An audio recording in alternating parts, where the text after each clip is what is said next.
rendendosi abbastanza pericoloso. Rosone la mette al centro per Scrozzo e c'è il gol davvero bello da parte del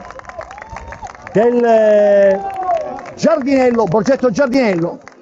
Preciso cross di Rosone, perfetto colpo di testa di Scrozzo e vantaggio.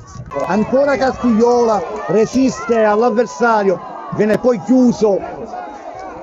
Ancora Castigliola che poi prova a imbucare. Poi Rossomando, ancora Rossomando salta l'avversario, la mette nel mezzo. Vissosero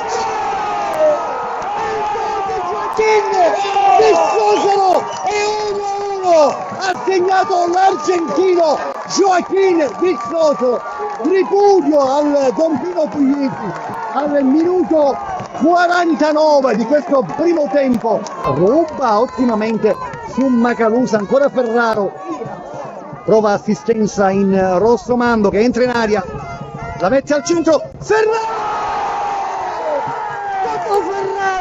e 2-1 Montelepre allo stesso minuto.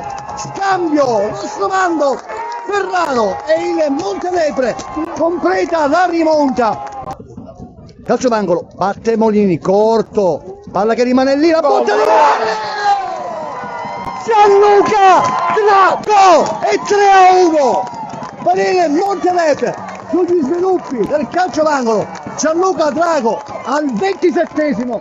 Giuliana il cross al centro, chiude poi all'ultimo istante la difesa del Borgetto, un po' stanca la squadra di Caruso, e poi vanno a scontrarsi e arriva il giallo per Drago e la conseguente espulsione. Finisce 3-1 per il Montelepre, finisce la regular season, finisce il campionato.